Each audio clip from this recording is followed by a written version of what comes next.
معزز ناظرین، عورتوں میں مبارک کے مضمون کے تحت سلسلہ وار ایپیسوڈ پیش کیے جا رہے ہیں۔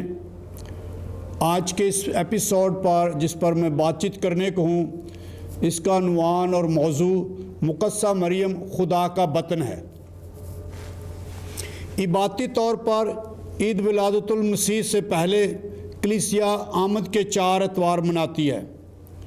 4 ہفتوں میں اور اس دورانیہ میں تجسد کے بھید کا جشن منانے، تجسد کے بھید کے عقیدے پر غور کرنے، اپنا ایمان تجسد پر مضبوط کرنے اور تجسد کو اپنے معاشرت کا حصہ بنانے کی تیاری کی جاتی ہے۔ جوں آمد کے اتوار اور آمد کے ایام ختم ہوتے ہیں، یسوع مسیح کی پیدائش کی عید یعنی نجات دہندہ المنجی کے جنم دن کی عید قریب آتی ہے۔ مومنین کی تمام تر نگاہیں چرنی میں پیدا بچہ یسوع پر مرکوز ہوتی ہیں، لیکن فطری طور پر جہاں ماں کے بغیر بچہ کا جنم ناممکن ہے، ایسے ہی مقدسہ مریم کے بغیر نجات اور نجات دہندہ کو مکمل طور پر سمجھنا ناممکن ہے۔ مقدسہ مریم نے تجسد کے عمل میں شراکت کر کے اور خدا کے تجسد کو ممکن بنایا، نجات کی تاریخ میں اہم حصہ ڈالا اور اپنا کردار ادا کیا۔ مقدسہ مریم کی بلاہٹ مقدسہ مریم کی شاگردیت کی راہوں، رسالت اور بشارت سے بھی اہم ترین ہے۔ مقدسہ مریم نے کلمہ کو اپنے بطن میں جگہ دی، اور اس سے ہمارے معنی کو جگہ نہیں بلکہ اپنی ہستی اور اپنے وجود میں ایسا سیاق و سباق اور ایسے حالات فراہم کیے جہاں خدا پرورش پا سکے۔ ان معنوں میں ہر شخص اور ہر مومن کو مقدسہ مریم کی مانند بننا چاہیے اور اپنے بطن میں، اپنی زندگی میں، اپنے وجود میں اور ارد گرد کے حالات میں، اپنی معمول کی معاشرت میں خدا کو جنم دینے کا ماحول دینا چاہیے۔ اس کے نتیجے میں خدا ہمیں ہر زمانے میں مبارک ہونے کا فضل عطا کرے گا۔ یسوع کا بیت لحم میں جنم ایک واقعہ ہے، مگر جب تک وہ مومنین میں جنم نہ لے، مومنین تجسد کی برکات میں جنم نہیں لے سکتے۔ پس ہر مسیحی کو مقدسہ مریم کی مانند اپنے وقت، اپنے زمانے، اپنے ماحول، اپنے معاشرے اور اپنے خاندان اور اپنے حقائق یعنی اپنے بطن میں خدا کو جنم دینا چاہیے۔ میرا پہلا نقطہ ہے خدا کو اپنے اندر جنم دینا۔ خدا کو اپنے اندر جنم دینا، خدا کو اپنی روح اور بطن میں جنم دینا، یہ ایک نیا موضوع نہیں ہے۔ ہم بپتسمہ کے ذریعے روح القدس سے مخصوص ہونے کے ذریعے الہی فضل کی زندگی اور فرزندیت میں شامل ہوتے ہیں، خدا کی شبیہ پر، خدا کی مانند اور خدا سے فضل پا کر خدا کے بیٹے اور بیٹیاں بنتے ہیں۔ ایک عالم کے مطابق بیٹے کا 3 بار جنم ہوتا ہے۔ پہلا جنم ساری کائنات سے پہلے خدا سے پیدا ہونا ہے۔ یوحنا کے مطابق انجیل میں تحریر ہے، پہلے باب کی پہلی آیت کہ ابتدا میں کلمہ تھا اور کلمہ خدا کے ساتھ تھا۔ دوسرا جنم اس کے وجود کی ابدیت سے انسانی تاریخ میں آنا یعنی بیت لحم میں پیدا ہونا ہے، اور یہ جنم مقدسہ مریم سے پیدا ہونا تھا۔ یہ تاریخی، ثقافتی اور جغرافیہ میں جنم لینا تھا۔ یسوع المسیح بیت لحم میں مقدسہ مریم کے ہاں، جو سیاسی اور شہنشاہ کی طرف سے اسم شماری کے حوالے سے بیت لحم میں گئی تھی، داؤد کے گھرانے کی اولاد ہونے کے حوالے سے اس کی ثقافت میں پیدا ہوا۔ تیسرا جنم یسوع مسیح کا مومنین میں ہوتا ہے۔ یہ ہمیشہ تازہ، نیا اور فرق جنم ہے، اس لیے مومنین کو اپنے اندر سے خالی کرنا پڑتا ہے۔ اس کے لیے مومنین کو اپنے آپ کو اندر سے خالی کرنا پڑتا ہے، خود سے، خود غرضی سے، اپنی مرضی سے، اپنے منصوبے سے، اپنی خواہشات سے۔ جتنا خالی کرے گا اتنا خدا ان کے اندر جنم لے گا۔ ہم حضرت ابراہیم کی مثال سے سیکھ سکتے ہیں، جتنا وہ خدا کی سپردگی میں پیچھے چھوڑتا اور ترک کرتا ہے، وہ اتنا ہی خدا میں بڑھتا ہے اور اس سے زیادہ اسے ملتا ہے۔ یہ حضرت ابراہیم کا الہی جنم تھا۔ اس نے اپنے ملک، وطن، ملکیت، رشتہ دار و عزیزوں، اپنی خواہشات، اپنے ذہن، اپنی رغبتوں کو ترک کیا، اپنے خاندان کو ترک کیا۔ اگر ہم اپنے آپ میں خود غرضی، خود مرکزیت سے آزاد ہوں تو ہم اپنی تمام تر زندگی ہر دور میں پھل اور فضائل کی فراوانی پائیں گے اور ہر زمانے میں مبارک ہوں گے۔ مومنین کی زندگیوں میں خدا کے جنم سے پہلے تیاری کے طور پر طہارت اور پاکیزگی اور صفائی کا ہونا بہت ضروری ہے۔ یہ بے نیازی کا عمل ہے۔ بے شک یہ بہت پردرد عمل ہے، لیکن یہ کیونکہ یہ پستی کا تجربہ ہے۔ یہ باطن اندر سے صاف کرنا اور باطن کی قوتوں کو یکجا کرنا اور باطن کو خالق کے لیے خالی کرنا ہے۔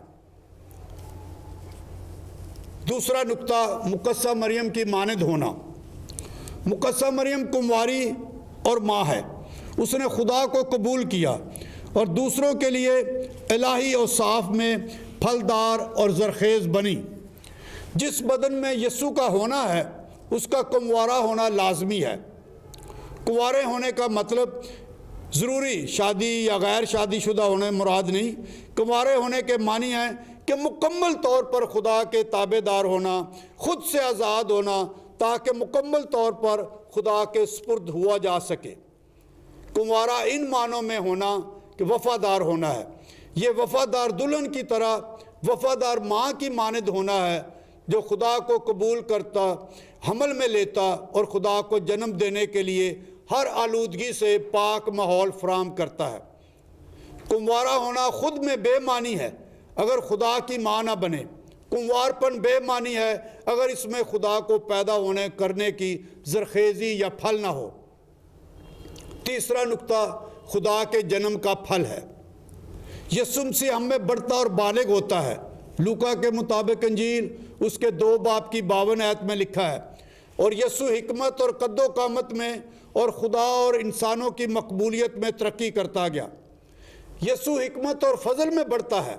جو یسوع مومنین میں بڑھتا ہے، مومنین ایمان میں بڑھتے ہیں، مومنین محبت میں بڑھتے ہیں۔ مسیحیت شخص یعنی شاگردیت، رسالت اور روحانیت میں بڑھتے ہیں۔ ان کا یہ مسیحیت شخص مسیح میں بڑھتا، واضح ہوتا اور نکھرتا ہے۔ ان میں مسیحی ذمہ داری گہرائی اور وسعت پکڑتی ہے۔ یسوع مسیح اپنی کاملیت میں، انسان بننے کی معموری میں، مقدسہ مریم کے ساتھ اور مقدسہ مریم کی رفاقت میں، مقدسہ مریم کی قربت میں بڑھتا ہے۔ چوتھا نقطہ، روح القدس میں کلیسیا کا جنم۔ مقدسہ مریم روح القدس کی قدرت سے حاملہ ہوئی۔ اس نے مسیح کو جنم دیا، اور شاگرد اور رسول مقدسہ مریم کے ہمراہ روح القدس سے حاملہ ہوئے اور کلیسیا کو جنم دیا۔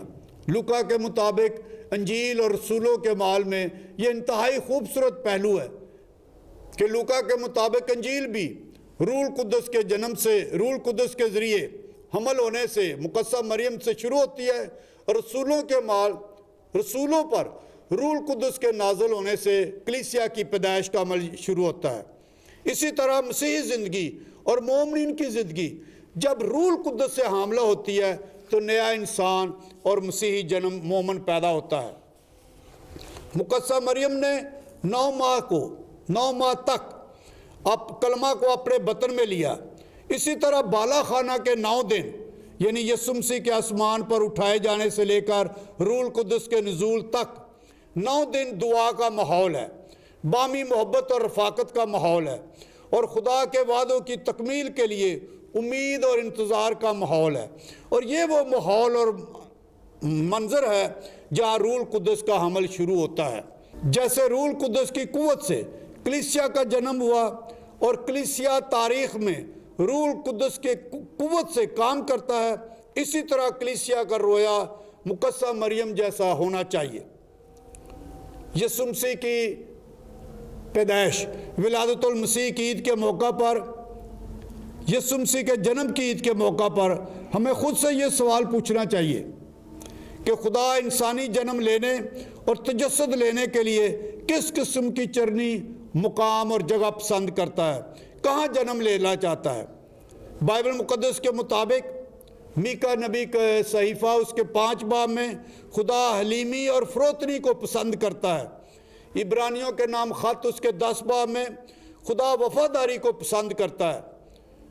اور ہوشیہ نبی کی زبان میں قربانی نہیں بلکہ خدا کی تابعداری پسند کرتا ہوں۔ خدا ایسا بدن اور ایسی زندگی پسند کرتا ہے جو تابعدار اور وفادار ہو، اور مقدسہ مریم کا بدن ہمارے لیے نمونہ ہے۔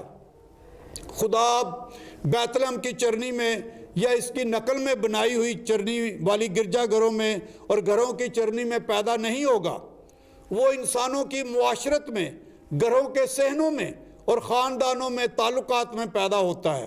گرجا گھر کی چرنی میں نہیں، خاندانوں میں رشتہ داروں کے تعلقات اور دلوں میں پیدا ہوتا ہے۔ کلمہ متجسد ہونا چاہتا ہے، آئیں اسے اپنے گھروں میں اتاریں، زندگیوں میں لیں، صحنوں میں رکھیں۔ خدا ہمارے درمیان، ہمارے باطن میں رہنا اور آنا چاہتا ہے۔ اسے خوش آمدید کہیں، اسے اپنی زندگی دیں تاکہ وہ پیدا ہو اور ہم میں سکونت کرے۔ اس سے ہمارے بدن، ہمارے خاندان، ہمارے صحن مبارک ہوں گے اور ہمارا ایمان مضبوط ہوگا، اور یہ ہی تجسد کی ولادت، یسوع مسیح کی پیدائش منانے کا اصل، اچھا اور بہترین طریقہ ہے۔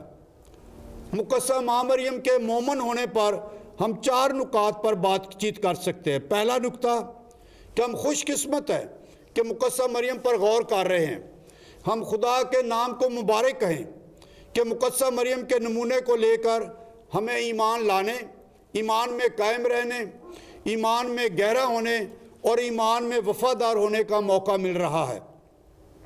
دوسرا نکتہ کہ مقدسہ مریم کے ایمان پر غور کرے کہ جو انہیں والدین کے کردار اور نیک نمونہ سے ملا، معلمین کی، استادوں کی ہدایت سے ملا، ایک خاندانی، معاشرتی، ایمانی ماحول جس میں مقدسہ مریم نے جنم لیا اور پرورش پائی، اور مقدسہ مریم خدا کے کاموں پر مسلسل غور کرتی رہی، یاد کرتی رہی، وہ ماضی کو یاد کرتی رہی، حال پر غور کرتی رہی اور مستقبل کے لیے ایمان اور امید کے ساتھ دعا کرتی رہی۔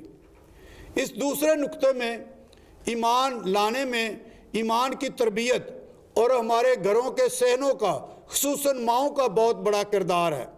ایک یہودی روایت کے مطابق ماں کا دودھ پیتے ہوئے ماں کی تمام تر خوبیاں اور صفات بچے میں منتقل ہو جاتی ہیں، اور یوں ایمان بچے کے دودھ اور خون میں شامل ہو جاتا ہے اور پرورش پاتا ہے۔ ایمان کی تربیت میں والدین کے علاوہ استادوں، معلمین اور مشنریوں کا، پاسبانوں کا گہرا تعلق ہے، جو ایمان کی تعلیم دیتے، انجیل کی بشارت دیتے اور ایمان کو پھیلاتے ہیں۔ لہذا جب ہم ایمان کی مضبوطی کی بات کر رہے ہیں تو ایمان خاندانوں اور صحنوں اور گھروں میں مضبوط ہوتا یا کمزور ہوتا ہے۔ گھروں میں ایمان بنتا یا بگڑتا ہے۔ ایمان کتابوں سے نہیں، خاندان کے تعلقات اور تجربات میں بڑھتا ہے۔ ایمان گرجا گھروں میں وعظ سے نہیں یا وعظ سے کم، اور گھروں میں ماؤں کے کردار سے زیادہ بڑھتا ہے۔ تیسرا نقطہ کہ ہم مقدسہ مریم کی عقیدت کو اپنی روزمرہ کی معاشرت سے ملائیں۔ صرف سالانہ روایتی عقیدت یا سال میں چند بار مقدسہ ماں مریم کی عقیدت ظاہر کرنے کا عمل اچھا ہے، مگر مقدسہ مریم کی عقیدت کا عمل ہر روز خاندانوں میں جاری رکھنا چاہیے۔ خاندانوں میں کسی نہ کسی طریقے سے مقدسہ مریم کو یاد کرنا اور اس کی تعظیم کرنا چاہیے۔ چوتھا نقطہ کہ خدا کی مرضی، منصوبے اور وعدوں کو، اور مقدسہ مریم کو اب سے لے کر ہر نسل مبارک کہے گی، ان وعدوں کو ہمارے خاندانوں، ہمارے صحنوں میں پورا ہونا چاہیے۔ جب ہمارے صحنوں میں مقدسہ مریم کا نمونہ اور مثال سامنے آئے گی تو ہمارا ایمان گہرا ہوگا، ہمارا ایمان مضبوط اور وفادار ہوگا۔ خدا کے کلام کی اس آیت کی برکات اور مقدسہ مریم کی برکات ہمارے خاندانوں اور ماحول پر ہوں گی، اور تو مبارک ہے وہ جو ایمان لائی، کیونکہ جو باتیں خدا کی طرف سے اس کے لیے کہی گئی تھی وہ پوری ہوں گی۔ میرے عزیزو، آئیں مقدسہ ماں مریم کے ایمان سے مریم کے حوصلے سے، مریم کی روحانی جرأت سے اور اس کی بے باکی سے نمونہ حاصل کرے کہ کیسے مقدسہ ماں مریم ان جانے اور ان دیکھے پر اور ناممکن پر خدا ایمان لاتی ہے، کیونکہ وہ خدا کی قدرت پر ایمان لاتی ہے اور خدا کے وعدوں کا اعتبار کرتی ہے کہ خدا کی کوئی بات ہرگز بے قدرت نہ ہوگی۔ آئیں مقدسہ ماں مریم کو سلام کریں، فرشتے کی طرح اس کو پرفضل کہیں، اور یہ کرنا ہی ہمارے لیے، ہماری معاشرت کے لیے اور ہمارے خاندانوں کے لیے اور ہمارے صحنوں کے لیے برکت اور فضل کا باعث ہوگا۔